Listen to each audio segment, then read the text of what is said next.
오늘 4절부터 8절 말씀 제가 읽도록 하겠습니다. 그러므로 우상의 재물을 먹는 일에 대하여는 우리가 우상은 세상에 아무것도 아니며 또한 하나님은 한 분밖에 없는 줄 아노라. 비록 하늘에나 땅에나 신이라 불리는 자가 있어 많은 신과 많은 주가 있으나 그러나 우리에게는 한 하나님 곧 아버지가 계시니 만물이 그에게서 났고 우리도 그를 위하여 있고 또한 한 주 예수 그리스도께서 계시니 만물이 그로 말미암고 우리도 그로 말미암아 있느니라. 그러나 이 지식은 모든 사람들에게 있는 것은 아니므로 어떤 이들은 지금까지 우상에 대한 습관이 있어 우상의 제물로 알고 먹는 거로 그들의 양심이 약하여지고 더러워지느니라.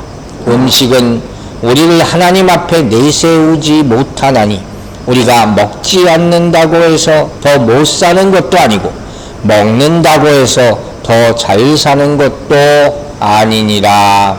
아멘. 자, 우상에 바친 제물에 대한 말씀을 우리가 듣기 시작했죠. 그러면서 알고 모르는 것에 대한 얘기가 또 나온다 그랬어요. 우리가 안다, 뭘 좀 나는 압니다, 이런 말을 자주 합니다. 그러나 사실 여러분 또 생각해 보세요. 우리가 뭐 알면 얼마나 압니까? 정말 저도 생각해 봤어요. 내가 정말 확신을 가지고 안다고 말하는 게 얼마나 될까? 성경을 많이 가르치고 설교를 했지만 성경을 내가 또 얼마나 알까? 참 그것도 부끄러운 일 같더라고요. 근데 진짜 내가 안다고 얘기할 수 있는 것은 내가 먼저 확신이 있어야 되죠. 그리고 다른 사람들, 잘 모르는 사람들에게 믿음을 가지고 그 결과를 책임질 수 있도록 가르칠 수 있는 거. 거기까지 돼야 돼요. 그래야지 내가 조금 안다, 설명해 줄 정도가 돼야 된다는 거예요. 근데 그럴 수 있는 게 과연 얼마나 있을까? 모두 뭐 자기가 전문적인 지식이 있겠지만 그 많은 사람들을 얼마나 설득시키고 설명시키고 믿음화시킬 수가 있겠느냐 하는 거죠. 그렇게 많지가 않다는 거예요. 왜? 우리의 경험이 다 자랑할 만한 것이 아니에요. 우리의 지식이 다 완전한 것이 아니단 말이에요. 그래서 우리에게 필요한 게 뭐라고요? 성경이라는 거예요. 이건 내가 알고 모르고를 떠나서 그대로 전달해 주면 되니까. 그리고 근본적으로 성경은 완전한 하나님의 말씀이기 때문입니다. 그렇죠? 그러니까 이건 내가 아는 지식으로, 하나님을 아는 지식으로 전달할 수 있고, 또 여기에 있는 걸로 모든 질문, 사람들이 이런 얘기 자주 하잖아요. 성경에도 빼먹은 것이 분명히 있을 거예요. 절대 그렇지 않다. 그건 읽어보지 않은 사람들이 하는 교만된 질문이지, 충분히 이 안에 있는 말씀으로 모든 질문에 대한 답을 다 할 수가 있다 하는 거예요. 근데 문제는 뭐예요? 안타깝게도 사람들이 이 성경을 읽지 않고 또 잘 이해하지 못한다는 거예요. 죽을 때까지 아무리 봐도 이걸 다 몰라요. 그래서 우리는 계속 이렇게 설교를 듣고 말씀을 듣고 성령의 도우심을 받아야지만 각각 처한 곳에서 조금씩이라도 깨달을 수가 있다는 거예요. 그러니까 말씀은 평생 듣는 거예요. 제가 신학교 다닐 때 구약 가리키는, 구약에서 제가 이 은혜를 참 많이 받았었거든요. 근데 시편만 평생 동안 공부하고 가르치는 교수님이 생각이 나요. 정말 참 시편의 오묘함을 그분한테 많이 배웠는데, 그분이 항상 얘기하는 게 그거예요. 항상 가기 시작할 때 내가 평생 시편만 봤는데 아직도 잘 모르겠다. 아직도 잘 모르겠다. 그러니까 하나님의 말씀이라는 게 정말 어마어마하고 오묘하다 하는 그 얘기를 하는 거예요. 그러나 이 가운데 우리가 정말 내가 아멘으로 화답할 수 있는 말씀, 그것만 확실히 붙잡고 있어도 나는 그 말씀을 알므로 인하여 구원받을 줄로 믿으시기 바랍니다. 이 가장 중요한 것 같아요. 지난주에 우리가 지식보다 사랑이 앞서야 한다. 그 얘기를 했잖아요. 이 보면 볼수록 귀한 말씀이죠. 사랑이 깨닫게 하는 거예요. 지식이 아니라. 사랑이 이해되게 만드는 거예요. 많이 아는 것이 아니라. 그게 더 힘이 되는 거예요. 베드로후서 말씀 1장 말씀을 다시 한번 제가 봤어요. 5절, 6절, 7절. 그러므로 너희가 더욱 힘써 너희 믿음의 덕의 지식의 절제를, 절제의 인내를, 인내의 경건을, 경건의 형제의 우애를, 형제의 우애의 사랑을 더하라. 참 보면 볼수록 참 귀한 말씀인 것 같아요. 여러분, 믿음이라는 게 꼭 필요하죠. 그리스도교 신앙의 가장 기본이죠. 그런데 믿음만 계속 고집하면, 내 믿음만 계속 고집하면 무슨 일이 생겨요? 독선에 빠질 수가 있어요. 누구도 그래요. 우리 목회자들이나 신학 교수들이 더 그럴 수 있어요. 자기 이론만 옳다고 막 생각하는 거예요. 그래서 뭐가 같이 필요하다고요? 덕이 필요하다. 덕이 있어야 된다. 그래서 한쪽으로 치우치지 않는 거예요. 또 지식이라는 게 반드시 있어야 돼. 알아야 될 거 아니에요. 그래야지 써먹지. 근데 지식이 너무 많아지면 어떤 위험이 있을 수 있냐? 교만해질 수 있다. 자기 이것의 주관에 빠져드는 거예요. 내가 더 많이 한다는 거죠. 그러다가 내가 더 사람보다 더 많이 하고 나만 안다까지 되는 거예요.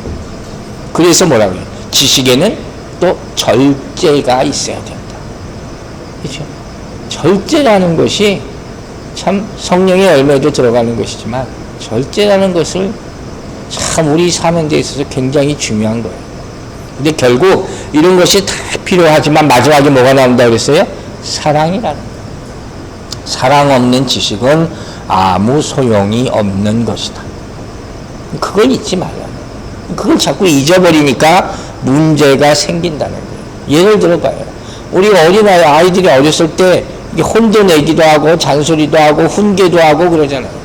때리기도 한단 말이에요. 우리 잠언에서도 들었잖아요. 자녀를 때릴 수 있어야지 이게 사랑하는 부모의 마음이라 그랬어요. 근데 꼭 때리는 자의 입장에서, 훈계하는 자의 입장에서 한 가지 잊지 말아야 될 것이 뭐라고 그랬어요? 사랑에 매여야 돼요. 때려도 사랑에 매. 그렇게 얘기하는 거예요. 사랑이 있어야 된다는 거예요. 그런데 이거 보세요. 상대적인 거예요. 그 교훈을 받는 입장에서도 어떻게 생각해야 돼요? 부모가 나를 미워해서 때리는 거다 이렇게 생각하면 안 돼요. 나를 사랑해서 그렇게 말하는 거다. 이런 마음으로 받아들일 수가 있어야 돼요. 그래야지 서로 교감이 있는 것이고 변화가 될 수 있는 것이고 열매를 맺을 수가 있다는 거예요. 그렇지 않습니까? 근데 그게 없다면 어떻게 돼요? 점점 벽이 생길 수밖에 없는 거예요. 부모 자식 간에도. 점점 미워하고 안타까워하기만 하지 해결이 안 된다는 거예요.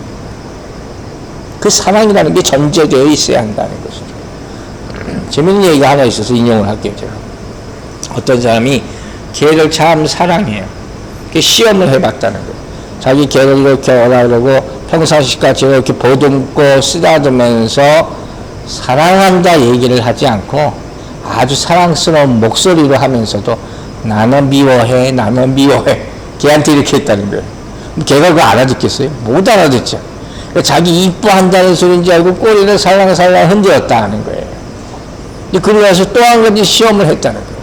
또 걔를 오라 그래가지고 이렇게 쳐다보면서 I love you! 이렇게 소리 말이 된지 모르겠지만 하여튼 그러네요. 사랑을 한다고 해서 소리를 버럭 질렀다는 거예요. 그랬더니 걔가 당장 물려고 막 반응을 했다는 거예요. 이게 뭔 얘기예요? 말이 다가 아니다. 마음이 따라가는 거죠. 목소리도, 눈빛, 이것이 다 사랑을 담고 있느냐. 이게 다 따라가야 된다. 그래서 우리가 앞서 본 2절에서 뭐라고 했어요? 고린도서 8장 2절. 만일 누구든지 무엇을 아는 줄로 생각하면 아직도 마땅히 알 것을 알지 못한다. 아직 멀었다. 내가 이 정도는 그거지 말라는 거예요. 정말 우리가 살면서 조심할 것이 뭐라고요? 내가 저 사람은 좀 알아. 저 분야는 좀 알아. 함부로 말하지 말라. 나는 나도 몰라요. 하나님이 나를 잘 알지. 근데 내가 어떻게 저 사람 마음을 내가 어떻게 안다고 얘기할 수 있나? 그보다 그래서 어떻게 해라 그랬어요? 사랑합니다. 사랑이 먼저다. 그 다음 3절에 뭐라고 했어요? 8장 3절. 또 누구든지 하나님을 사랑하면 그 사람은 하나님도 알아주시니라. 누구든지 하나님을 알면 이렇게 얘기 안 했다는 거죠. 우리도 함부로 이렇게 말하죠. 하나님이 나를 아시는 거죠. 내가 하나님을 안다. 감히 어떻게 인간이 하나님을 압니까? 그 대신 사랑합니다. 이렇게 고백하라는 거죠. 그 안다보다 사랑한다가 먼저가 돼야 돼요. 자기 겸손이 있어야 되고 사랑이 우선적으로 돼야 한다. 이걸 명심하라는 거예요. 자, 이제 오늘 본문에 본격적으로 우상의 제물에 대해서 이제 시작을 합니다. 4절부터 6절 말씀 제가 읽을게요. 그러므로 우상의 제물을 먹는 일에 대하여는 우리가 우상은 세상에 아무것도 아니며 또한 하나님은 한 분밖에 없는 줄 아노라. 비록 하늘에나 땅에나 신이라 불리는 자가 있어 많은 신과 많은 주가 있으나 그러나 우리에게는 한 하나님 곧 아버지가 계시니 만물이 그에게서 났고 우리도 그를 위하여 있고 또한 한 주 예수 그리스도께서 계시니 만물이 그로 말미암고 우리도 그로 말미암아 있느니라. 아멘이죠. 우상의 제물을 얘기를 하면서 설명을 하려고 모여있어요. 하나님은 누구신가를 설명을 하는 거예요. 이렇게 설명을 해야 된다는 거예요. 우상에 대해서 얘기하려면 왜 우상에 대한 제물이 어떠하냐, 하나님이 어떤 분이시기 때문에 이렇게 바울이 설명하는 거예요. 자, 다시 지난주 얘기를 되돌아 생각해 보세요. 무슨 문제예요? 이 시대 제사를 지내란 말이에요. 제사는 이방신에게 드리는 제사죠. 모든 시대에 있던 거예요. 제사 지내기 위해서 기본적으로 필요한 게 뭐예요? 제물이잖아요. 그 제단에 제물을 바친단 말이에요. 그 다음에 뭐 불에 태우건 뭘 하건 다 하고 나서 제물이 남은 것들, 그걸 어떻게 한다고 그랬어요? 시장에 내다 팔았단 말이에요. 그 시장에 내다 팔았어요. 그럼 그걸 어떻게 해야 됩니까? 이 시장에 내다 판 제물에 대해서 우리는 어떤 지식을 가져야 되는 겁니까? 이렇게 바울에게 물어보는 거예요. 그걸 내가 사도 되는 겁니까? 먹어도 되는 겁니까? 이게 사람들한테, 그 시대의 사람들한테 헷갈렸다는 것이죠. 이 제사라는 거 우리나라 사람들도 많이 지내잖아요. 제사 지내고 나서 제사 음식 먹잖아요. 근데 예수 믿고 나서 과연 이게 타당합니까? 어떻습니까? 이렇게 또 질문할 수도 있는 거라고 그랬잖아요. 저는 먼저 약간 엉뚱하게 이런 생각을 해봤어요. 우스갯소리 같지만 한번 입장을 바꿔놓고 생각해봤어요. 내가 우상이야. 사람들이 와서 제사를 딱 지내. 제물을 먹을 걸 잔뜩 갖다 제사상에다 차려놨어. 그리고 뭐 절을 하고 막 그래.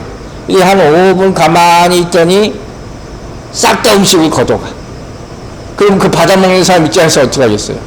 이거 뭐야 이거, 나 아직 먹지도 못했는데. 그렇게 생각할 수도 있는 거 아니에요. 그러니까 어떤 사람이 이런 재밌는 얘기를 했어요.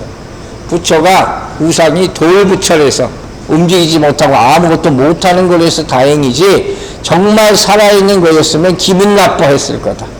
그렇죠? 이 말에 뼈가 있는 거예요. 지금 뭐예요? 우상은 아무것도 아니다. 아무것도 말 한마디 할 수 없는 게 그 우상인데 뭘 그 우상에 갖다 두는 재물 가지고 이렇쿵 저렇쿵 걱정을 하고 있느냐. 그건 걱정할 게 전혀 아니라는 거예요. 시장에 내다 팔았던 그것을 먹든 안 먹든 간에 만약에 어떤 사람이 내가 지식이 좀 있는데 이거 먹으면 안 돼. 그렇게 고민하지도 말고 먹어도 되는 거야. 그거 가지고 싸우지도 말라는 거예요. 바울이 그걸 확실하게 지금 얘기해 주는 거예요. 그러니까 바울의 설명은 그래서 뭐라는 거예요? 사실 우상이라는 것은 없다는 거예요. 그건 존재하지 않는 거예요. 사람이 만든 거잖아요. 인형 같은 거예요. 근데 거기다 갖다 우상에 먹으라고 제사상을 차리고 음식을 갖다 놓는 것이 아무 의미가 있을 수가 없는 것이다. 이렇게 얘기하는 거예요. 그런데 문제가 있어요. 바울은 이렇게 말할 수 있어요. 믿음이 있으면 여기에 대한 확실한 지식, 확실하게 알면 이렇게 얘기할 수 있어요. 그러나 문제는 뭐예요? 이 당시 고린도 교회 사람들 가운데 여기에 아직도 민감한 사람들이 있었다는 거죠. 왜? 이제 예수 믿은 지 얼마 되지 않았어요. 그러니까 아직 옛날에 그게 남아있는 거예요. 그러니까 이거 정말 먹어도 되는 거야? 안 되는 거야? 아직도 헷갈려요. 쉽게 말하면. 자, 확실한 예를 하나 보여줄게요. 고린도 교회 사람들뿐만 아니라 예수님의 제자들 가운데 한 사람이 이걸 헷갈려 했어요. 헷갈릴 정도가 아니죠. 그게 누구예요? 베드로. 사도행전 보세요. 10장 14절. 베드로가 이르되 주여 그럴 수 없나이다. 속되고 깨끗하지 아니한 것을 내가 결코 먹지 아니하였나이다 한대. 이거 보세요. 베드로가 이방인들이 먹는 음식을 가지고 이런 말도 안 되는 소리를 해요. 이때 베드로가 뭐예요? 성령 받은 베드로, 그 엄청난 설교를 한 사람이 아직도 이런 말들을 하고 있다는 거예요. 그러니까 이제 믿은 지 얼마 안 되는 고린도 교회인들은 어떻게 생각하겠냐는 거예요. 베드로조차 아직도 이거 헷갈려 하는데. 그러면 어떻게 해요? 시장에 가서 고기를 사려고 하는데 살 때마다 이거 우상에 제물로 올려졌던 것입니까? 맨날 물어볼 수도 없잖아요. 그러니까 애매한 거예요. 또 어떤 사람이 고기를 먹어. 여러분 뭐 무슨 일 같은 사람들 돼지고기 먹고 이런 거 먹고 안 먹는 거 많잖아요. 뭐 그런 걸 보면서 저 사람 돼지고기 먹으면 안 되는데 그런 식으로 얘기하는 거 뒤에서 이렇고 저렇고 말이 많게 되는 거예요. 그러니까 결국 이런 일로 인해서 어떻게 돼요? 시험에 빠지게 된다 하는 거예요. 이럴 수 있어요. 또 우리 흔한 예로 어떤 사람은 너무 오랫동안 우상을 섬겨왔어요. 오랫동안 제사를 지내왔단 말이에요. 그리고 이제 막 예수를 믿게 됐단 말이에요. 교회에서 교육을 받았어요. 제사 지내지 마세요. 안 해도 됩니다. 전혀 상관없습니다. 뭐 먹는 거 상관없습니다. 그런데도 아무리 말을 해도 꺼림칙해요. 내가 이거 먹으면 무슨 잘못된 일 벌어지는 거 아니야? 그럼 어떻게 해요? 맛도 없고 소화도 안 되고 그렇게 될 건 당연지사라 하는 것이죠. 그런 사람들이 의외로 많습니다. 그걸 고민하는 거예요. 그래서 이걸 바울 사도가 세 가지로 크게 설명을 하는데 그 첫 번째가 뭐라고 그랬어요? 우상은 세상에 아무것도 아니며 하는 거예요. 이걸 확실하게 알고 있어야 된다는 거예요. 우상은 사람이 만든 형상일 뿐이다. 그냥 가짜예요. 이건 실존하는 게 아니에요. 살아있는 것도 아니고 어떤 영향력을 미칠 수 있는 것도 아니에요. 그런데 그 우상에다가 갖다 바친 고기가 무슨 영향력이 있다는 거예요. 제사상에 올려진 건 뭐 어떻게 변합니까? 아니죠. 고기는 그냥 고기일 뿐이에요. 거기에 뭐 마음이 흔들리지 말라는 거예요. 이게 먹든 안 먹든 그리스도인의 신앙생활과 전혀 관계가 없습니다. 이렇게 얘기하는 거예요. 사도행전 10장 15절에 이런 말씀이 있어요. 또 두 번째 소리가 있으되 하나님께서 깨끗하게 하신 것을 네가 속되다 하지 말라 하더라. 베드로가 망설이니까 딱 못을 박아버리는 거예요. 먹어도 괜찮겠는데 왜 네가 아직도 안 된다고. 아직도 유대교적인 생각을 베드로조차도 버리지 못했다는 것이죠. 이런 분들 지금도 많거든요. 목사님들 가운데도 오래된 목사님들 이런 분들 많아요. 그러니까 안 좋은 걸 안 먹는 게 좋겠지만 거기 자유함을 아직도 못 얻었다는 거예요. 쉬운 얘기는 아닐 수 있어요. 나중에 가다 보면. 자, 두 번째 뭐라고 그랬어요?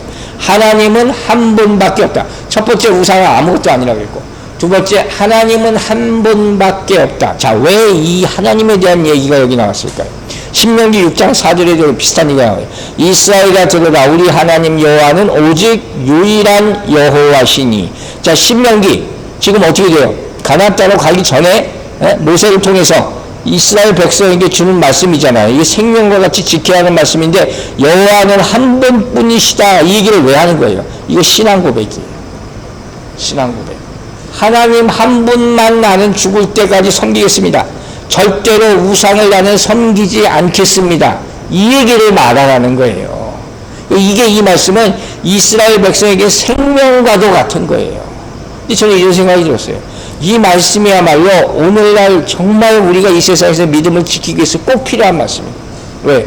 얼마나 많은 사람들이 우상을 섬기고 얼마나 많은 사람들이 하나님을 우상처럼 섬기고 있냐 하는 거예요. 그래서 이렇게 이상한 짓을 자꾸 하는 거예요. 하나님을 믿고 교회 다닌다 하면서도 그걸 과거를 버리지 못하는 거예요. 이 말이 그거예요. 사람이 만든 우상이나 심지어 우상에 관련된 그 제사 음식이고 뭐고 간에 이게 하나님께 어떤 영향을 미치는 것이 절대로 아니다. 우리에게 어떤 영향을 미치는 게 절대로 아니야. 그런 거 겁먹지 마. 그냥 딱 끊으면 되는 거예요. 고민할 것도 없다는 거예요. 자, 우상은 아무것도 아니고 하나님은 한 분뿐이시고, 세 번째 문제 4절 말미에 보면 아노라 하는 말이 나오죠. 안다 모른다 중요하다 그랬어요. 이건 뭘 안다는 거예요. 이제 너희들은 안다. 뭘 안다는 거예요.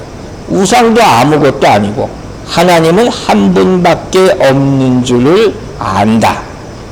여러분 가만히 보세요. 이게 아무것도 아닌 얘기 같지만 이게 여기 다 들어가는 거예요. 즉 이걸 알면 다른 부수적인 문제는 걱정할 게 하나도 없다. 제가 자주 하는 말씀을 인용을 할게요. 예를 들어서 창세기 1장 1절에서 뭐였어요? 태초에 하나님이 천지를 창조하셨다. 그걸 믿습니까? 그걸 믿으면 나머지 동종력 탄생, 부활 이거 믿는 건 아무것도 아닌 거예요. 제가 얘기를 여러 차례 하잖아요. 저도 예수님이 부활 사건을 이상하게 생각할 때가 많았단 말이에요. 회의적으로. 근데 창조의 의미, 아무것도 없는 것에서 모든 것을 만드신 것이 창조라는 것을 알아버리고 나니까 그 다음 뭐예요? 어려울 게 하나도 없잖아요. 에? 아니 몸에서 애 하나 만드는 게 하나한테 뭐가 어려워? 죽은 거 다시 일으키는 게 뭐가 어려워? 아무것도 없는 것에서 다 만드시는 분인데 바로 이거란 말이에요. 이걸 믿는다면 나머지 부수적인 거 가지고 내가 고민하고 어쩌고 한다는 건 뭐예요? 처음부터 이걸 아무것도 안 믿었다는 거죠.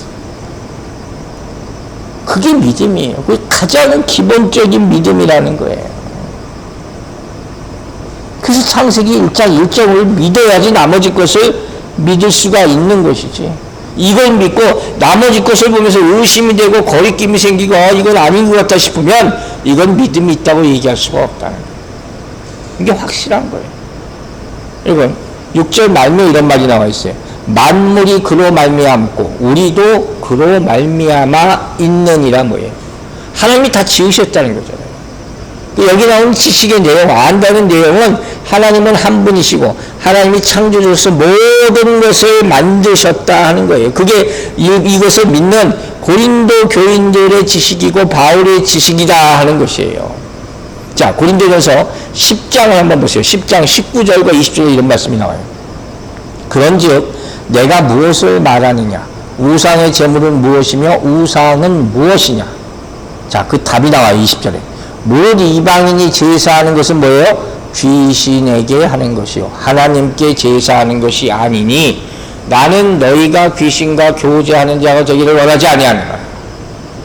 여러분 혹시 아직도 교회 다니면서 이 제사 문제로 헷갈려하는 분들이 있으면 이 구절을 반드시 읽어주시기 바랍니다. 지금 분명히 얘기하시잖아요. 이거 하지 말라는 거죠. 귀신과 교제하는 것이다. 분명히 나와 있단 말이에요. 그런데 이게 확실한 지식이고 완벽한 지식인데 여기에 뭘 또 문제가 있다. 여기서 그냥 끝나도 되는데 왜 또 계속 얘기가 나오냐. 그냥 먹어도 상관없어. 아무 후상은 아무것도 아니야. 하나님 바로 믿으면 돼. That's it. 끝나는 건데 무슨 또 문제가 있냐 하는 거예요. 무슨 문제가 있어요? 7절 고린도전서 8장 7절이 여기 딱 나옵니다. 그 다음부터는 다 거기에 대한 얘기예요. 그러나 이 지식은 모든 사람에게 있는 것은 아니므로. 결정적인 얘기예요. 나는 믿을 수 있어요. 그러나 다 이걸 철석같이 믿지는 않는다는 거예요. 그 결과 어떤 일은 우상에 대한 습관이 있어. 아직도 있다는 게 우상의 제물을 알고 먹는 걸로 그들의 양심이 약해지고 심지어 더러워진다. 이런 경우가 있어요, 없어요? 있다는 거예요. 이게 바로 우리 안다는 것의 한계, 지식의 한계란 말이에요. 자, 첫째, 바울은 앞에서 이제까지 4절부터 6절까지 설명한 모든 지식에 대한 것, 이것이 뭐라는 거예요? 하나님에 대한 믿음을 모든 사람이 다 가지고 있는 것은 아니다는 거죠. 그렇죠? 교회를 나왔어도 믿음이 다 다르잖아요. 다 달라요. 성경을 아는 분량도 다 달라요. 그렇기 때문에 뭐예요? 모르는 사람을 우습게 보지 말라. 비판하지 말라. 다 다르다. 나도 모를 때가 있었으니까. 지금 좀 그 얘기를 하는 거예요. 그러면 어찌 해야 되느냐? 한마디로 저는 이렇게 적었어요. 그 사람을 배려하고 생각하라. 이게 바울의 권면이에요. 우리가 믿음의 원리라는 게 있어요. 중요한 거죠. 반드시 성경 말씀이죠. 그런데 이 원리만큼 중요한 게 뭐겠어요? 적용이란 말이에요. 삶에 적용하는 거예요. 적용이 안 되면 의미가 없겠죠. 이 그리스도의 행동이라는 것은 어떻게 이루어진 거냐? 내가 알고 있는 지식, 성경이겠죠. 이 지식에만 근거를 두는 것이 아니라 뭐예요? 더 중요한 건 사랑의 근거를 둬야 한다. 내가 알아야 돼요. 그러나 쓸 때는 사랑이 먼저예요. 이걸 잊지 말라는 거예요. 그러니까 우리가 어떤 판단을 내릴 때는 반드시 지식보다는 이걸 알아야 되지만 내가 마지막 판단을 내릴 때는 사랑이 그것보다 앞서야 된다는 거예요. 그럼 한 가지 어려움이 생겨요. 그걸 잊어버리지도 않지만 이럴 때 어떻게 해요? 지식과 사랑에서 사랑을 앞세우려면 뭐가 필요하냐? 내 지식과 권리를 포기해야 돼. 포기해야 돼. 이게 다음 주에 배울 13절에 나와요. 이걸 할 수 있겠냐? 이게 가장 중요한 말씀인 것 같아요. 내 아는 것과 적용하는 것은 틀리다. 그리고 실제로 일할 때는 사랑이 먼저가 돼야 된다. 이게 바울 사도의 말씀의 핵심이에요. 두 번째, 어떤 사람들은 아까 얘기한 거 일맥상통할 수 있어요. 우상을 정말 오랫동안 섬겼단 말이에요. 그게 습관화돼 있어요. 그러니까 꺼려진단 말이에요. 저 아버님도 예수 믿으면서 한순간에 다 태워버리시다고요. 우상 섬기던 거. 장로님도 그렇게 하셨다는 얘기를 들은 것 같은데 그거 쉽지 않아요. 제가 아직도 기억이 생생해요. 와, 어떻게 하루아침에 저럴 수가 있나. 싹 다 불태워 없으시더라고요. 제사 안 드리고. 큰아버지 댁에 안 가셨어요. 심지어는 안 가셨어요. 어떻게 그렇게 할 수가 있나. 안 그래요. 그게 안 돼요. 그러니까 이런 우상에 드린 재물의 문제가 나오면 뭔가 마음이 불편한 거예요. 이걸 뭐라고 표현하는 거예요? 바울 사도는. 아직 지식도 없고 믿음도 약하다는 거예요. 그러니까 고기를 어떻게 가서 사와서 먹으면서도 어떤 소리가 혹시 하는 생각이 들어요. 이게 미신 같은 거예요. 많은 한국 사람들이 가지고 있는 거. 심지어 어떤 생각까지 하느냐. 내가 이거 우상에 바쳐진 재물인데 제사 음식인데 먹으면 나한테 무슨 해가 되는 거 아니야? 나는 이제 새 신, 새로운 신을 믿기 시작했는데 이게 지식이 없는 거라는 거예요. 여러분 굉장히 많아요. 그래서 그런 얘기를 하는 거예요. 뭐 다른 신 믿다가 예수 믿으면 뭐가 아프다, 무슨 나쁜 일이 생긴다. 그런 소리 정말 많아요. 그게 진짜 미신이라는 거예요. 무슨 다른 신으로 갈아타는 걸로 생각하고 있어 예수 믿는 거예요. 그게 아니라는 거예요. 세 번째, 그 결과가 나와요. 그 결과 어떻게 돼요? 양심에까지 가책을 받게 된다. 양심에까지 가책을 받게 된다. 자, 왜 그럴까? 여러분, 이 사람이 회심했어요. 한 사람이. 우상성 믿다가 예수 믿었다는 거예요. 그런데 아직도 미신적인 태도가 남아있어요. 계속. 그래서 이 음식을 먹을 때 갈등을 하는 거예요. 조금이라도 갈등이 있다면 어떻게 해요? 아직도 확실한 믿음이 없는 거잖아요. 그걸로 말미암아 고민하게 되고 힘들어져. 그럼 어떻게 돼요? 그게 벌써 양심이 어려워지는 거예요. 자, 디모데전서 3장 9절에 아주 좋은 말씀이 있어요. 깨끗한 양심에 믿음의 비밀을 가진 자라야 할지니. 짧은 말씀이지만 이 말씀이 뭐냐면 제가 다시 한번 이걸 느꼈는데 이게 무슨 소리냐. 양심과 믿음은 결국 같이 가는 거예요. 무슨 얘기인지 아시겠어요? 양심은 누가 주는 거예요? 이거 하나님 주신 거죠. 보이지 않는 율법.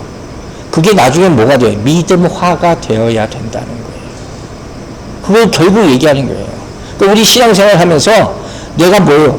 아직 온전한 지식이 없고 믿음이 없더라도 양심에 따라서 우리가 행동을 하잖아요. 모든 걸. 안 믿는 사람도. 그게 이제 삶의 기준이 된단 말이에요.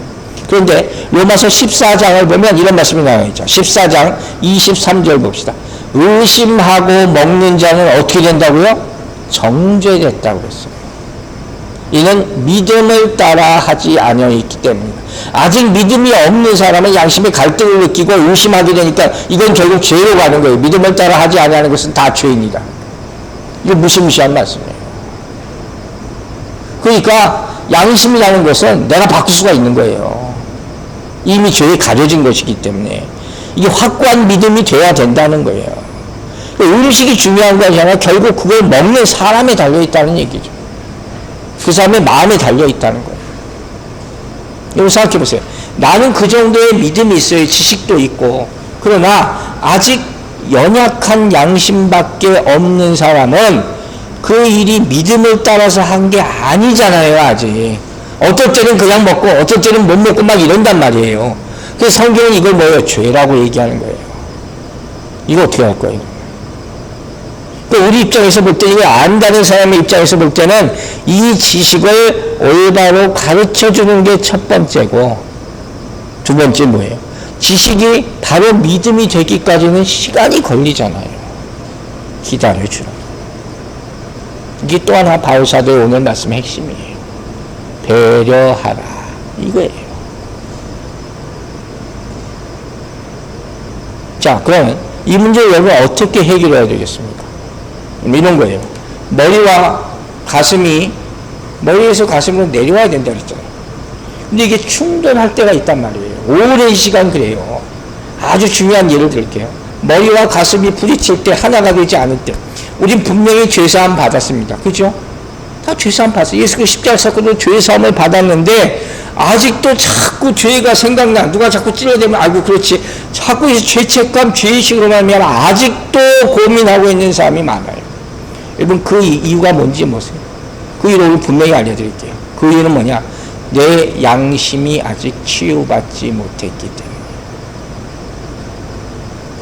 그것 때문이에요. 그래서 쓴뿌리라는 게 역사하는 거예요. 내 양심이 다 깨끗하지 않기 때문에.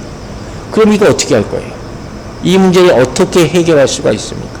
머리와 가슴이 하나 되기 위해서 하나밖에 없어요.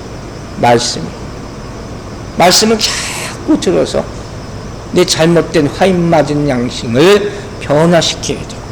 아니라고 하는 것을 옳다고 설득해야 되고 그것을 확인시켜줘야 되고 이 작업이 계속 필요해야 되는 거예요.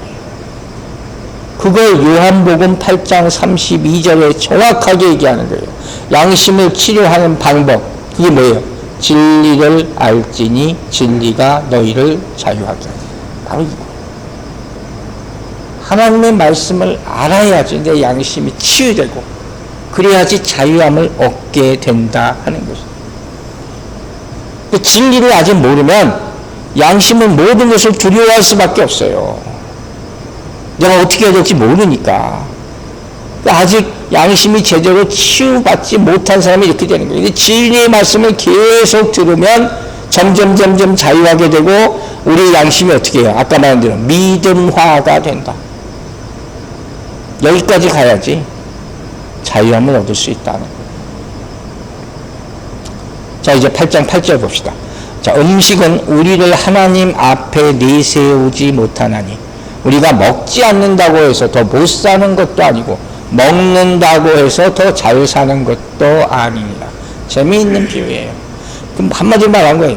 음식이 뭐가 중요하냐? 제사상에 올려진 음식 이거 먹고 안 먹고 아무 상관없어. 이 얘기를 하는 거예요. 내가 먹었다고 아니면 안 먹었다고 자랑할 것 아무것도 아니다. 하나님과 우리 사이의 관계에 이 먹고 안 먹는 것 아무 상관이 없다.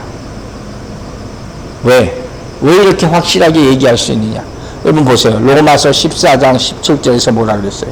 하나님의 나라는 먹고 마시는 것이 아니라.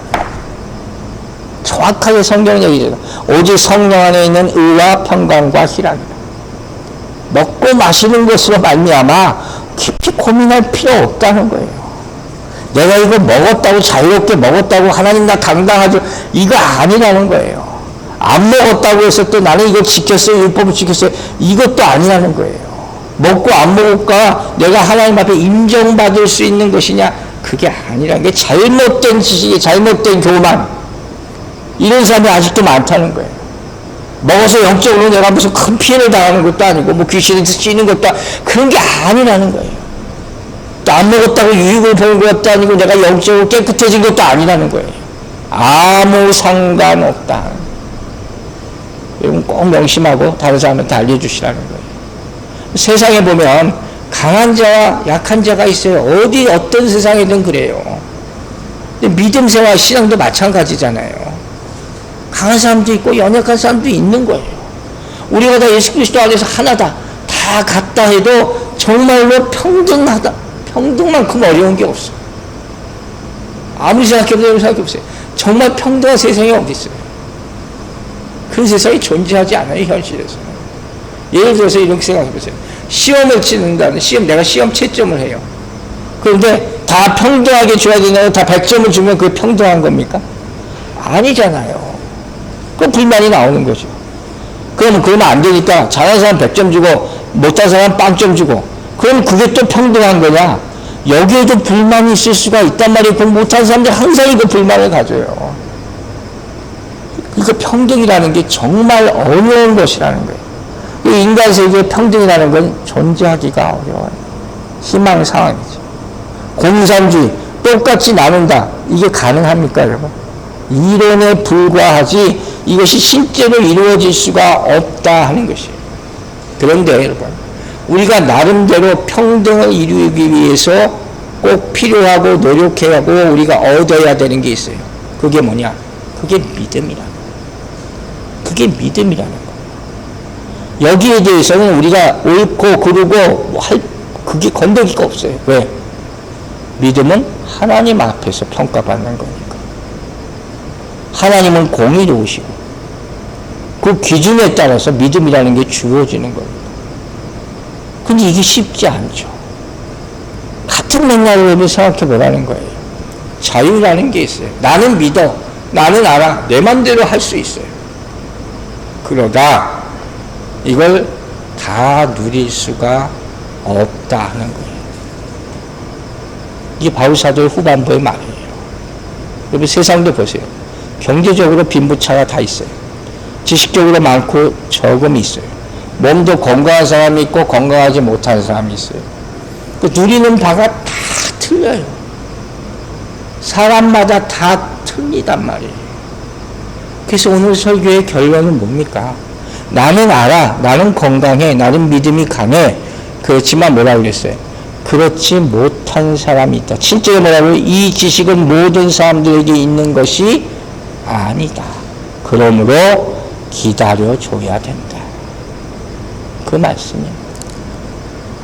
여러분 이렇게 생각하세요. 저 사람이 아직은 못해. 그러나 오늘은 이렇지만 내일은 조금 달라질 거야.